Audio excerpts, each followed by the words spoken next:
Tonight, heavy rain in BC brings warnings, evacuation orders, and a flood of bad memories. People and communities must prepare for potential flooding. The scenes happening there right now from an atmospheric river. The United States ramps things up against Venezuela, seizing an oil tanker. It was seized for a very good reason.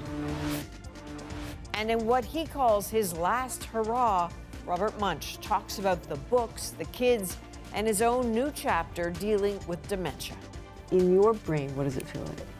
The stories are all stacked. They're locked. Everything else is up for grabs. Still telling it like it is, the author, Children Will Love Forever. From CBC News, this is The National with Chief Correspondent Adrienne Arsenault. Thanks for joining us. Torrential rain is hammering parts of southern British Columbia with a local state of emergency in the Fraser Valley and a number of evacuation orders. More than 100 millimeters is expected. Those are flood sirens which rang from neighboring Washington state to Abbotsford. The worry in both areas, rising river waters, and people there know well what that can bring.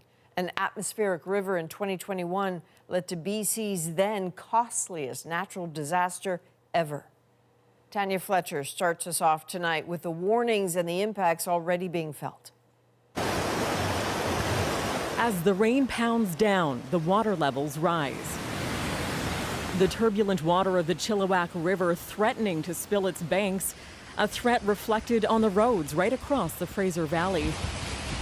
And a threat being taken seriously by the BC government. We are in a very dynamic situation, and people and communities must prepare for potential flooding. The Fraser Valley Regional District has declared a local state of emergency, issuing an evacuation order for at least 10 properties in the Chilliwack River Valley, about 100 kilometers east of Vancouver. Some of the messaging I've been sending out is, make sure you have your grab and go. This is what's happening. Please check on our more vulnerable neighbors.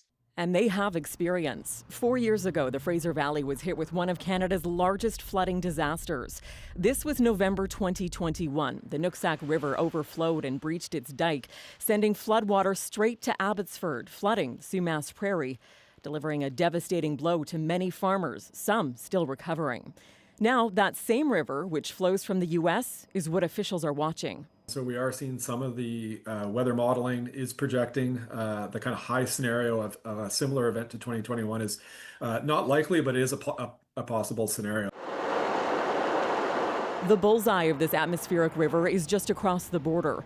Days of heavy rain has led to historic flooding across Washington state. Multiple rivers there have crested above flood stage, and it's not over yet. What's really being predicted of literally record-setting flooding on the Skagit River. By definition, that puts people in jeopardy, and that's why we're taking this as seriously as we are. So too are officials in BC, saying a number of improvements have been made since 2021. There's stronger communication and coordination in place between communities, including Washington state. There are new monitoring stations installed on both sides of the border and new cameras installed on the Canadian side. And so, Adrienne, the province is urging people, especially those living in low-lying areas, to stay up to date and be prepared to have an emergency kit ready to go at a moment's notice, including things like food, batteries, water, and warm clothes. So, Tanya, what's your sense of when this flooding is expected to peak? So the city of Abbotsford says it's been in close contact with its neighbors in Whatcom County in Washington state. They say the Nooksack River there was expected to peak late today, and it takes roughly 7 hours for that water to make its way across the Canada-U.S. border. So presumably at some point tonight. The good news in all of this, tonight is also when these rains are expected to ease. Okay, a little bit of good news there. All right, Tanya Fletcher in Vancouver, thank you. After mounting threats against Venezuela and the largest U.S. military buildup in the Caribbean in generations, Washington now says it has seized an oil tanker near Venezuela's coast. As Paul Hunter explains, this ratchets up the pressure on Caracas even further.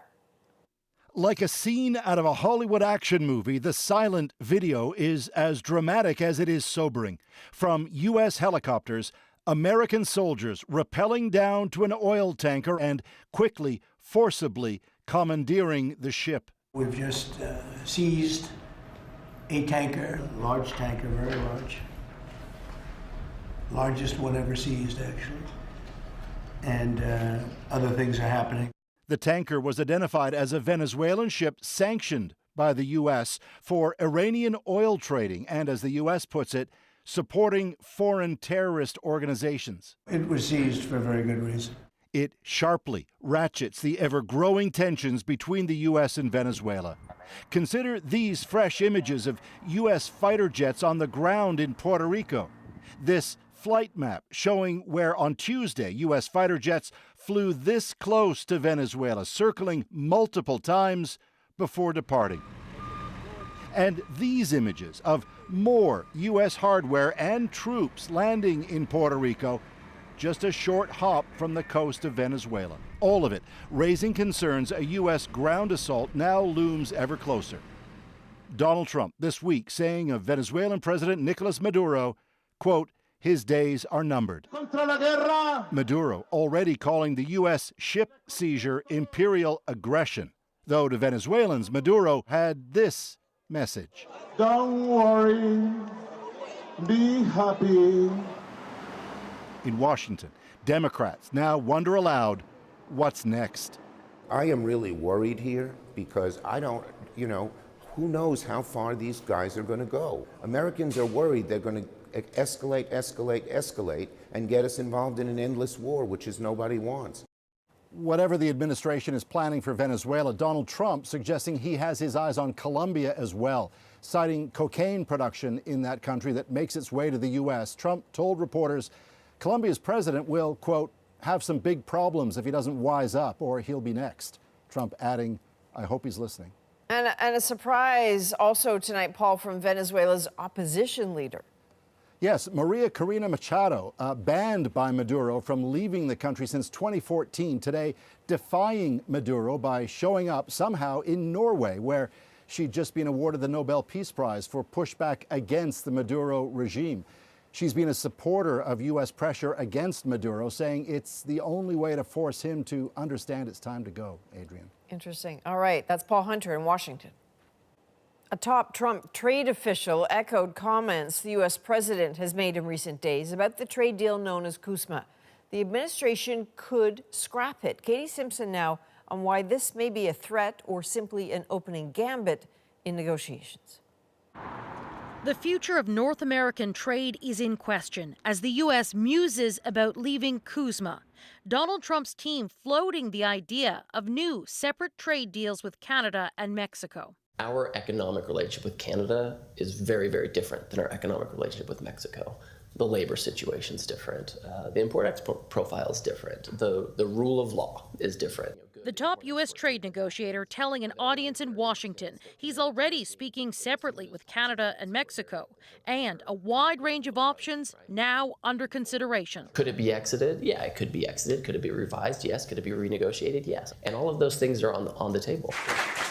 CUSMA was negotiated during Trump's first term. At the time, he hailed it as the most important deal ever. His wavering commitment comes just as all three countries are required to review the deal, deciding in 2026 whether to keep it, tweak it, or leave it. This is going to be a year of incredible consequence for Canada, and we don't know how it's going to play out. And I'm proud to be an American. Trump has threatened to rip up trade deals in the past. It's widely seen as part of his negotiation strategy. But now, in his second term, Trump is emboldened and more unpredictable, aggressively reshaping all U.S. trading relationships. There is going to be no magic bullet that's going to turn the Trump administration around. I think the president, his cabinet, and USTR are very firmly committed to a new vision of global trade. The uncertainty presents new risks for Canadian businesses, workers, and the economy. My view is that what happens in the next few months will determine bilateral relations between Canada and the U.S. for the next generation. And so buckle up. Trump's team has to make some decisions soon. They're required to send an assessment report to Congress by January 2nd, outlining their next steps. Katie Simpson, CBC News, Washington. The Bank of Canada is holding its key interest rate steady at 2.25%. citing an economy that also seems to be holding up. GDP will expand at a moderate pace in 2026, and inflation will remain close to target. That comes after a full percentage point cut over the course of 2025 to bolster the economy amid the uncertainty of Donald Trump's trade policy. But while that uncertainty remains, the Bank of Canada said the economy has been notably resilient.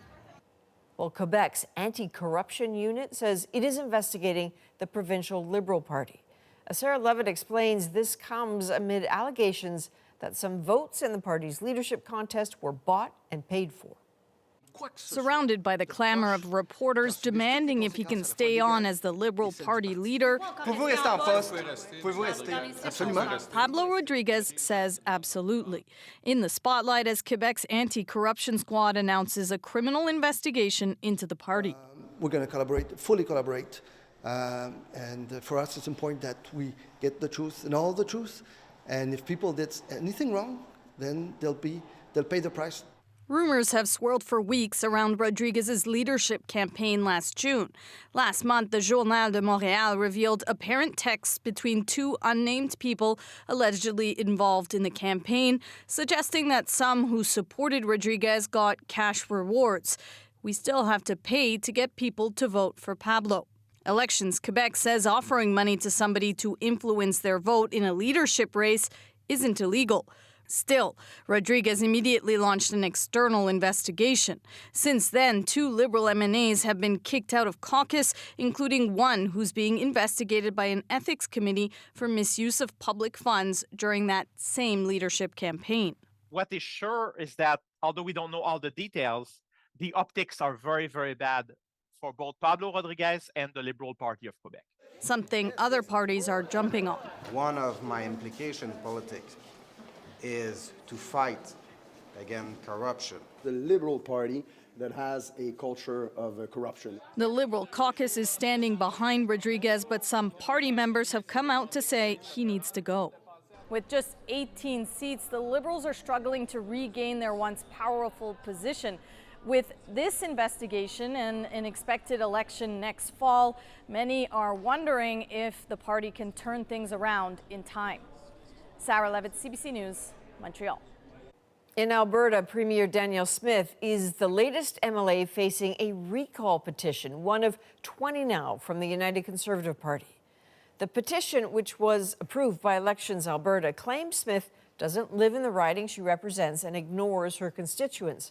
Danielle Smith denies that, saying she meets with people there regularly. The next step is a 3-month window to gather signatures. If enough are collected, a recall vote will be triggered. Well, the NHL says it is disappointed that the Olympic hockey rink in Milan isn't ready yet. With the Winter Games approaching fast, Cameron McIntosh shows us the testing that's still needed and the scramble to make sure it all goes ahead. Poland versus Japan, Division B International Junior Hockey. Now these guys are not going to the Olympic gold medal match. But this game, played in Milan's secondary Olympic arena, was to be a test of the still not finished main arena. That will host the Olympics' biggest games, including the men's and women's finals. As it turns out, on ice shorter than in NHL rinks. We did have a misunderstanding with the IIHF. With respect Speaking in Winnipeg, the NHL's top brass clearly not pleased. That wasn't the IOC calling, was it? An update? If it was, I wasn't going to take the call. No. Still, says Commissioner Gary Bettman, the NHL is helping to ensure the rink is ready and safe.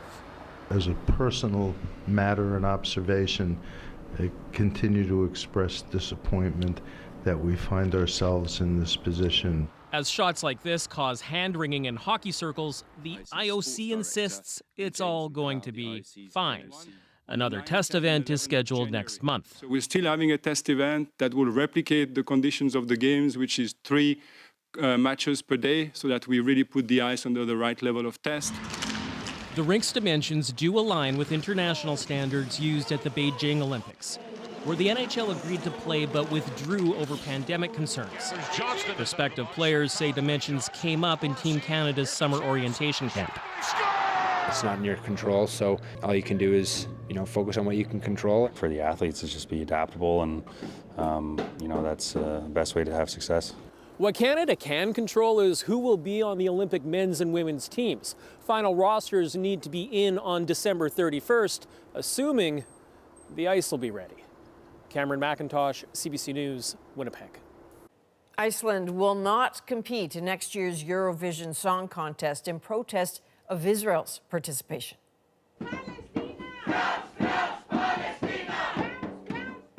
Those are the demonstrators gathering outside Iceland's public broadcaster ahead of the decision. Last week, Eurovision gave Israel the green light to compete, prompting Spain, the Netherlands, Ireland, and Slovenia to boycott. Well, in Israel, ultra-Orthodox Jews are pushing back against the possible compulsory military service. Tom Perry shows us how the tension is hitting the streets. The latest clash between Israeli police and ultra-Orthodox Israeli Jews. This time blocking a highway and busy intersection near Tel Aviv. A protest against the Israeli government forcing them into mandatory military service. Well, none of us are going to go to the army. We're hell-bent. There's no way in the world we're going to go to the army. From other Israelis, though, an angry response. Some, like Matan Levi, who has served in the military as required by law, question why the ultra-Orthodox should get a pass. I mean, it's unfair, but I can't do anything about it. It's been like that since the country was founded back in 1948, so. Demonstrations like this are not uncommon. They've been happening ever since the government started talking about drafting ultra-Orthodox Israelis into the army. It's a sign of just how divisive this issue has become.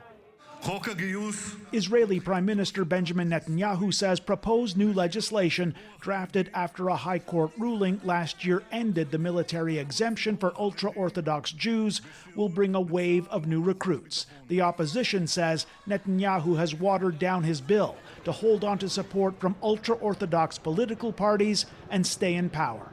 The legislation is promoted in order to allow them not to join the army. Ultra-Orthodox Jews have been exempted from military service so they can study the Torah full-time at yeshiva, Jewish religious school. At this yeshiva in Jerusalem, Rabbi Yitzhak Goldstein worries about this dispute driving Israelis apart. This can kill the country, can kill the nation. The Second Temple destroyed and the Jewish nation fought between each other. This fight far from over, a smoldering debate over politics, tradition, and religion. Tom Perry, CBC News, Jerusalem. A new report out tonight says some powerful storms that used to be once in a century may now come much more frequently. What scientists say we need to do to mitigate the effects of a warming climate. Next. Plus, the author behind the popular Confessions of a Shopaholic book series has died. It's just that funny, relatable humor in her books, I think, that makes people love her so much. Sophie Kinsella's impact and the genre she helped define. And later, in Norfolk, England, this little Canadian icon was hunted to extinction over 4 centuries ago. I didn't think we'd ever see it. Yeah, we were all pretty much aghast. Its surprising return in our moment. We're back in 2.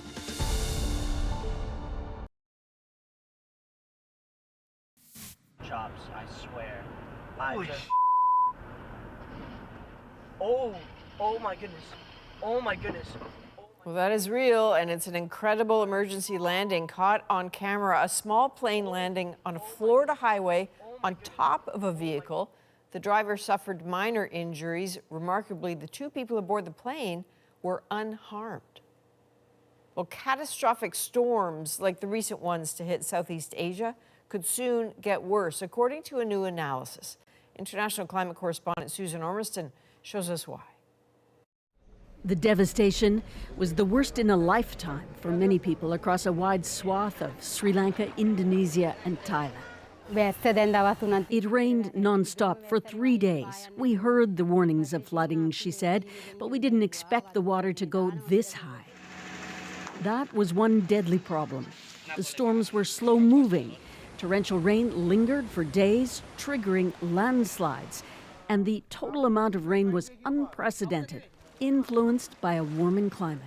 Basically, the heavy rain associated with such cyclones is becoming more intense as the climate warms. The World Weather Attribution Group of 21 scientists report that once-in-a-century storms like these could happen once every 30 years in Sri Lanka, in part because the Indian Ocean is tracking warmer.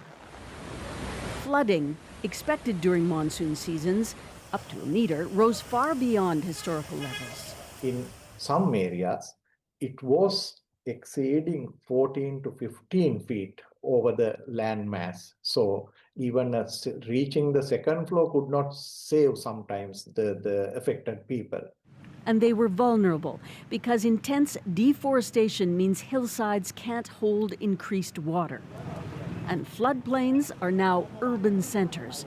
Millions of people have been temporarily displaced. We lost everything, including my son's tuk-tuk. We don't know where to go or what to do, she says.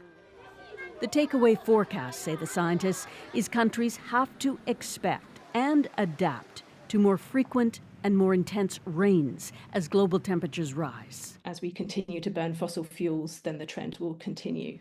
And the costs will rise too. Losses plus recovery in these disasters could top $10 billion. Susan Ormiston, CBC News, Toronto. Sophie Kinsella, the author of the Confessions of a Shopaholic book series, has died at the age of 55.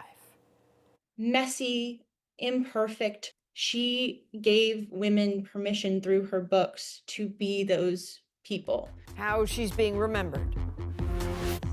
Plus, my conversation with children's author Robert Munsch about his Parkinson's and dementia diagnoses. When things are bad, that's the place I retreat to. Surrounded by kids. Yeah. And how his legacy will continue long after he's gone. Whapped it in his hand. Whap, whap. Sprinkled it with sugar. The National breaks down the stories shaping our world. Next.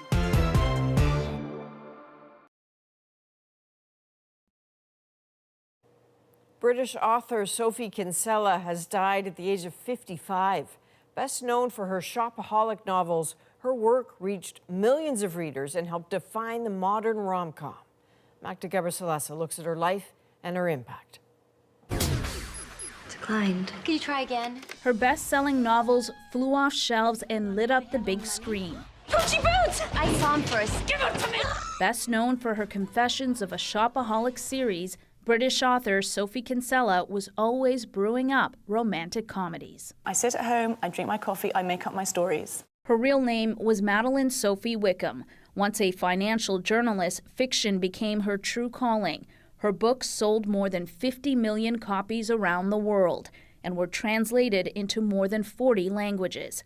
Jill Jemmett met her at a book signing in Toronto in 2017. It's just that funny, relatable humor in her books, I think, that makes people love her so much. With more than 30 books, Wickham made a lasting impression on the literary world. One of the founding mothers of the modern romance genre. This romance novelist says Wickham gave women permission to be their entire selves. She gave women permission through her books to be vulnerable, to be real, to be authentic. She was that way in her life too. In 2022, Wickham was diagnosed with glioblastoma. GBM is a highly malignant brain tumor. It's a disease that is quite rare. Last year, she let the world in on her fight, pouring it into her work. Her last book, all about a well-known novelist, the cancer she faced, and the life she celebrated. I could turn this extreme event into something that was hopeful and optimistic and full of love, because my journey has been full of love. It was her loved ones that shared the news of her death. Through social media, they wrote she died peacefully, with her final days filled with her true loves, family and music and warmth and Christmas and joy. Magda Gabrisalasa, CBC News, Toronto. Now it's time to break down the stories shaping our world, and tonight it's an exclusive interview with a man whose stories have shaped generations of children, Robert Munsch. I wondered if there's anything you want to say to people who might be worried about you.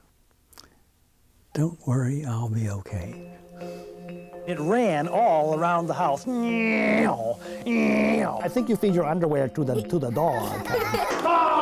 Trust Robert Munsch to want to make the rest of us feel better. And to have a beautiful secret to share for the very first time, that there are more books coming. Only there's a terrible catch. When's the next one coming out? I don't know. Doesn't know because it's possible those new stories won't see the light of day until he is gone. There's about 50 stories. Not all of them are going to make it. Yeah. But when I'm dead, they'll still be putting out Robert Munsch books. The intention is for his publisher to release one new book a year after his death.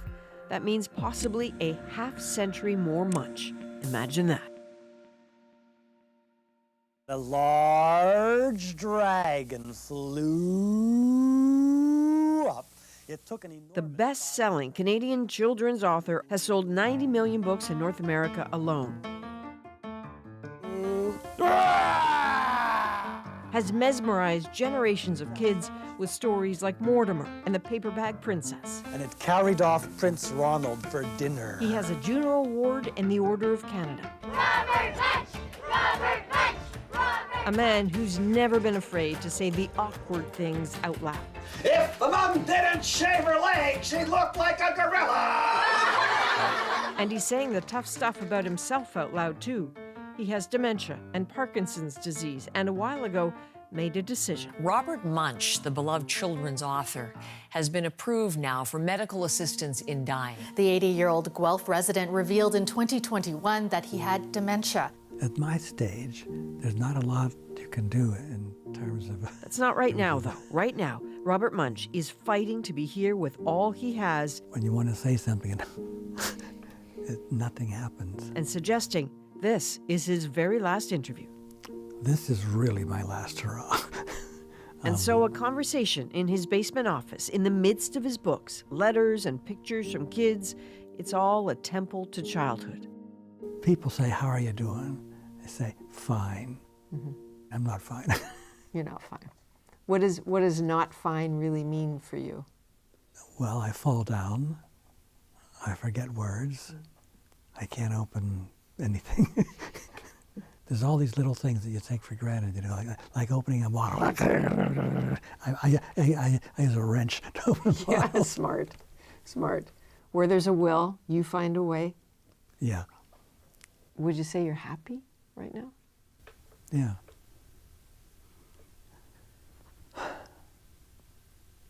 I had a fall this morning, trying to get things out of the hall into the other room.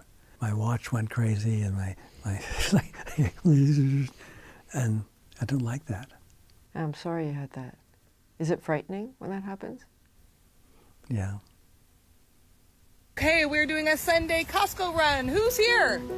Everybody. Everybody. You made us laugh the other day in a social media post. I can't remember which daughter it was of yours who posted it. She was saying, "He's fine, my dad's fine." Who's that back there? Papa! And guess what? Papa's alive! Our Papa is alive and well, and we're going to Costco. We're going shopping, and then you said, "For a coffin." And a coffin, right. My dad says he's getting a coffin. Mommy, at Costco. Which was a little dark, but very funny. You're not afraid of being a little dark sometimes, eh? A little dark, yes. No. I'm alive.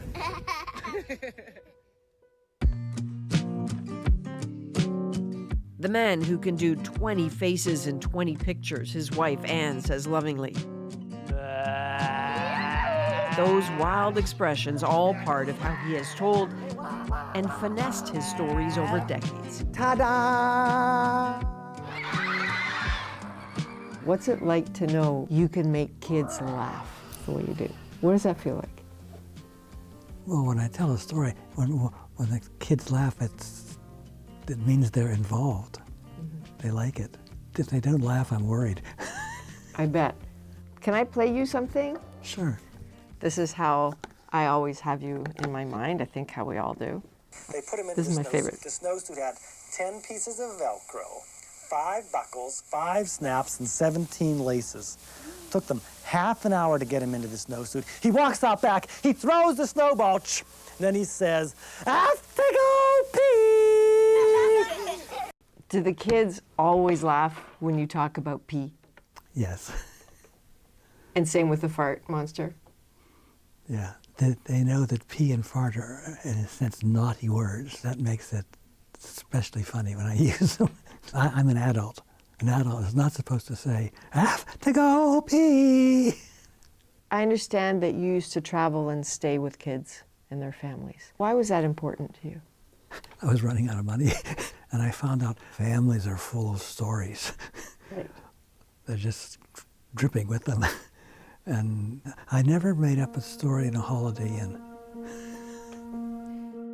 On tour, to stay with kids and their parents, to watch how they interact with each other, how they talk around dinner tables. That's where he found the stories live, inspiring the sorts of tales like I'm So Embarrassed, about 2 kids mortified by their moms at the mall.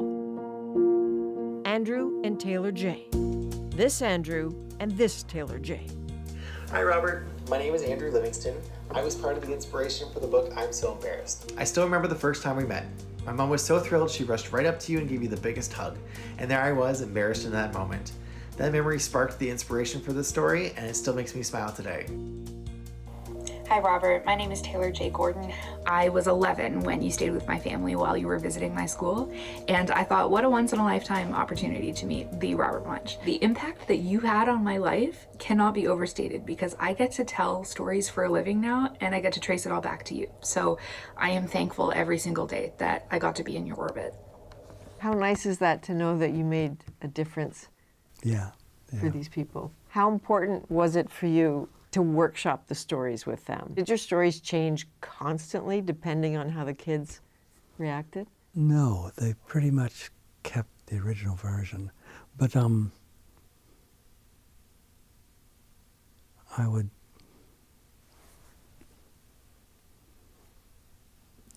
lost it. It's okay. When I'm telling stories, I'll sometimes pick a kid. Jane, story about Shane. One day, Shane's mother... Because they're going nuts. And tell it for them.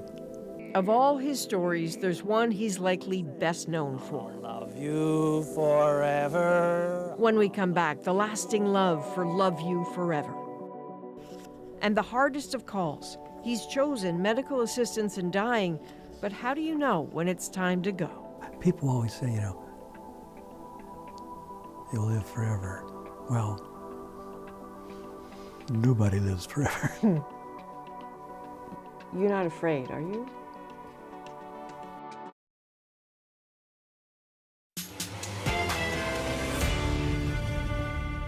There was a mother who had a new baby. If you had to choose just one Robert Munsch book to tell the story of his grip on hearts worldwide, it would have to be Love You Forever. Back and forth, back and forth. A tale that came to him from a song he used to sing after he and Anne had 2 stillborn babies. Here's how he explained it back in 1994. The song went like this. I'll love you forever, I'll like you for always, as long as I'm living, my baby you'll be. And it was something we used in our own family to deal with losing these 2 kids.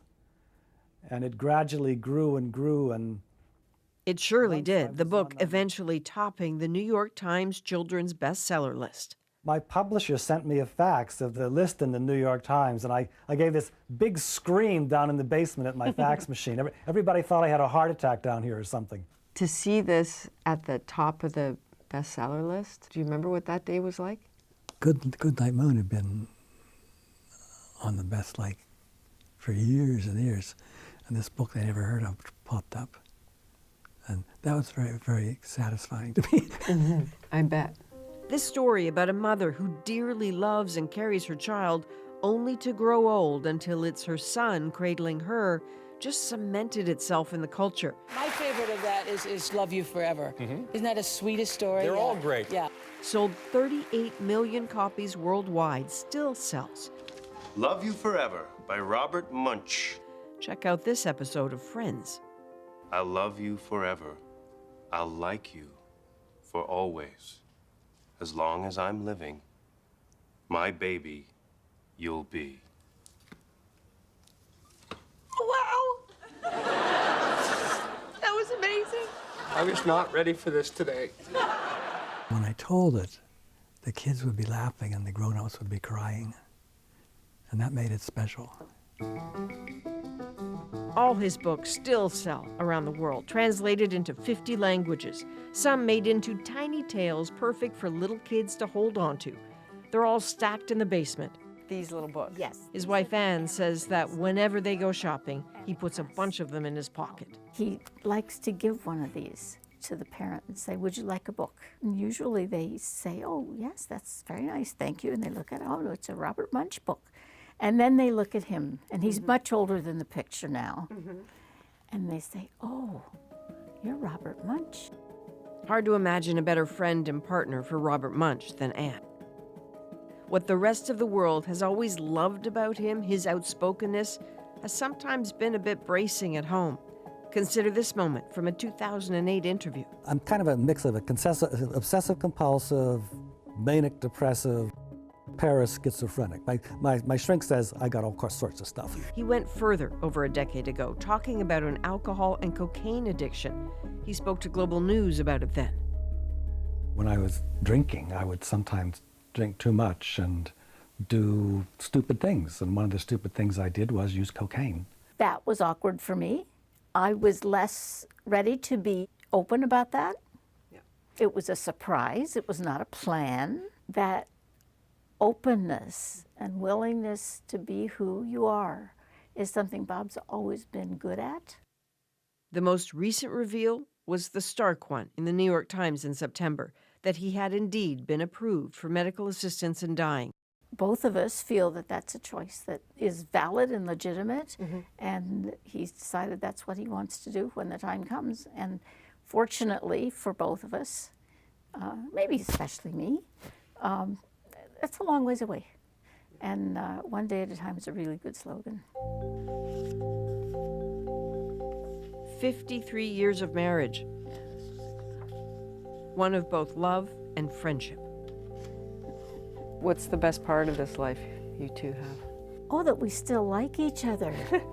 That we do have jokes, that we tolerate each other. We can be together or we can do things separately, and you know, we can still have fun. Your stories are going to live forever. Is that a good feeling or a strange feeling? It's a good feeling. People always say, you know, you'll live forever. Well, nobody lives forever. You're not afraid, are you? No. I'm an atheist.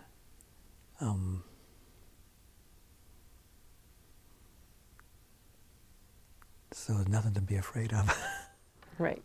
That he can explain. What it's like to have dementia is not quite as easy. In your brain, what does it feel like? Okay, in my brain, the stories are all stacked. They're locked. Everything else is up for grabs. I can't trust the rest of my thinking. But the stories are your friends. The stories are my friends. I feel that I've got a strong hold on them. And when I try to tell them, it's like I've always told them. We'll lose that eventually, but they're okay now. You look like a nice guy, but do you know what, Ronald? You are a bum. Do you sometimes dream that you are a younger version of yourself? Yeah, I dream I'm on stage, a big audience. The little girl says, if you don't give me that book, I'll yell and I'll scream. Baby bunny, teacher. And all the girls said, it's so cute. Is that a good place for you to be? Yes. When things are bad, that's the place I retreat to. Surrounded by kids. Yeah. He whapped it in his hand. Whap, whap. Sprinkled it with sugar. Really nice to meet you, Bob. Thank you. Really appreciate it. So a huge thank you to both Robert and Anne for agreeing to speak with us and for opening up their home for our chat. So you just saw his basement office is filled with memories, books, pictures, letters, all of it his personal archives. He and Anne recently announced they were donating most of it to the Guelph Public Library, not far from their home. So I asked Anne about why it's so important for them to do that. Bob's stories are interactive. You have to have the kids interacting with the stories or there's no point. So this way, there will be people at the library who are dedicated to bringing books alive for kids. And so that's what will happen with his stories and the things associated with the stories. They will be kept alive with the children. The library in Guelph is already filled with Munsch's stories, and if you head down to the basement, there's even a sculpture of the paper bag princess, a kid-sized sculpture, which is handy for little ones to get a picture with her. Well, a thought about another Canadian, actor Will Arnett. His brand is all about wry humor and perfect comedic timing, but now he's getting a bit more serious in a film about a comedian in the midst of a midlife crisis. Eli Glasner sat down with him during a recent visit to Toronto. We'll have that for you Friday, but here's an early look at their chat. I think I'm getting a divorce. What tipped me off was that I'm living in an apartment on my own, and my wife and kids don't live there. That was probably the biggest clue. All right, well, talking about no hiding, I want to start by just talking about this full circle moment, because I'm thinking of the young Will who went out to New York City, Strasbourg, going to be a serious actor, all of that, and then your life takes a different kind of path. You've got this undeniable funny bone, and now here you are in a dramatic role set in New York City. If you told 1990s Will about this, would he believe you? First, he'd be like, what are you doing here? What's happening? Yeah, it's a lot of things. It's a dream come true, and it's a dream forgotten come true. Well, there's been a curious discovery in England. We kind of started to think, we may have a beaver living here. Why a beaver, this iconic Canadian animal, is causing such a stir? That's next in our moment. So this, in case you can't quite tell, is a wild beaver caught on camera in Norfolk, England. It is the first time the animal has been seen there in over 400 years.